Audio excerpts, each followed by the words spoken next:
Hi guys, আসসালামু আলাইকুম। তো গ্রামের বাড়ি যাব, তো স্টেশনে চলে গেলাম।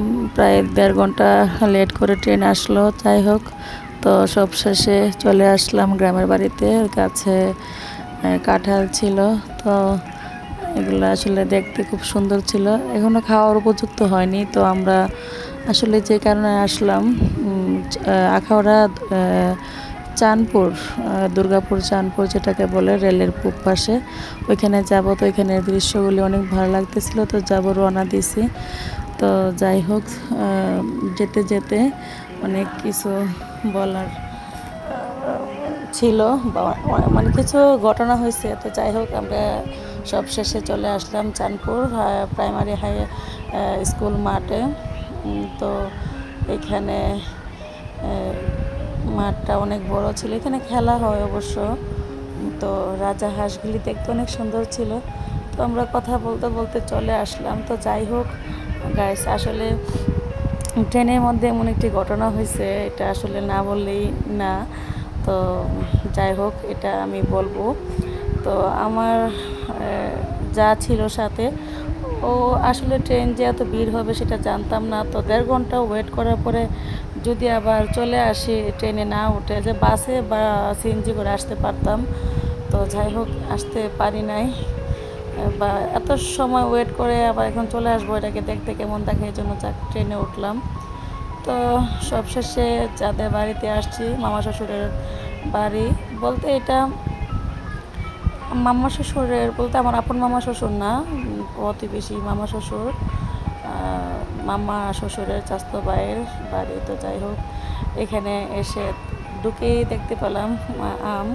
তো যাক, শৈশবে ফিরে গেলাম। তো আম কুড়িয়ে নিতে খুবই ভালো লাগতেছিল।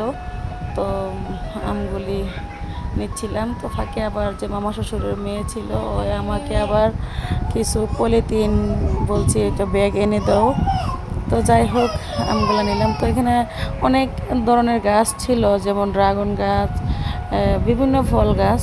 তো লিচু বাগে এখানে চাঁদপুর আসার আসলে একটাই উদ্দেশ্য, যে চাঁদপুরে এখানে পরিবেশটা ছিল নিরিবিলি। যেমন মুকুন্দপুরে গত বছরে গিয়েছিলাম, অনেক মানুষ, ওইখানে আসলে মানুষ বেশি, বা ওইখানে যাওয়ার পরে যেমন মানুষের কোলাহল বেশি, নিরিবিলি পরিবেশ না, জার্নি হয়, সব কিছু মিলিয়ে অসুস্থ। তো যাই হোক, এখানে চলে আসলাম চাঁদপুরে। যদিও এখানে অনেকগুলি গাছ ছিল, প্রায় 35টা গাছ ছিল। তো সব মিলিয়ে গাছগুলিতে আসলে সব শেষ, এখন জাস্ট 2টা গাছেই লিচু আছে। তো আমরা এখানে গেলাম। তো দেখতে পেলাম মামা শ্বশুরের বাড়িতে অনেক আম গাছ, লিচু গাছ, বিভিন্ন ফল ফলাদি। তো যাই হোক, এখানে যাওয়ার পর তাদের বাড়ি বাউন্ডারি করা, তো এই জন্য বাড়িতে মানুষ, এক্সট্রা মানুষ ঢুকতে পারে না। তো কিছু আম পড়ে ছিল, মামা শ্বশুরের ছেলে বলতেছিল, ভাবি এগুলা তুলে ফেলেন, তো নেন, এগুলো কোনো সমস্যা নেই। তো আমরা আসলে হয়তো বা নিজেদের গাছ বা নিজেদের বাড়ির জন্য নিজের মতো করে আমটা নিয়ে আসলাম, গাছে লিচু নিজের হাতে পারলাম। তো পারতে পারতে যে কথাটা বলতেছিলাম, যে এখনকার আসলে ট্রেনগুলোতে ওঠাটাই রিস্ক, তাছাড়া স্বর্ণ কানে বা গলায় দিয়ে ওঠা তো একদম বোকামি। তো আমার যার যে গলাতে চেইন ছিল, এটা অলরেডি কেটে ফেলছিল। তো যাই হোক, চোরের মুখ থেকে রাখতে পারলাম। আমার জালকে আমি এখানে শু করি নাই।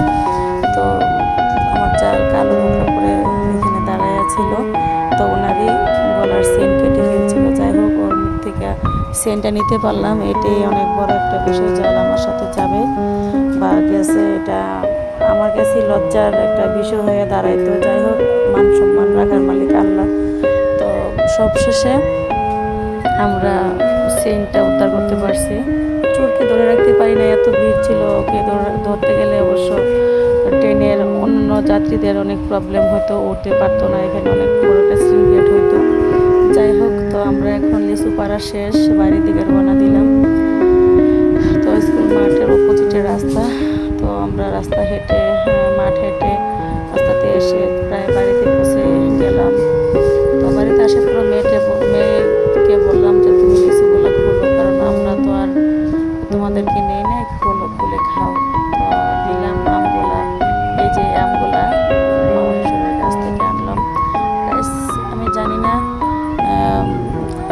কি বলেন বা কি মনে করেন, তবে আম কুড়িয়ে তুলতে খুবই ভালো লাগে।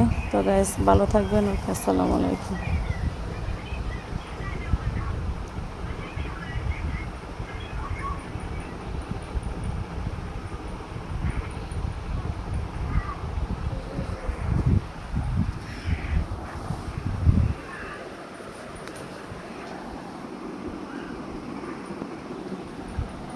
হ্যাঁ, গাইস না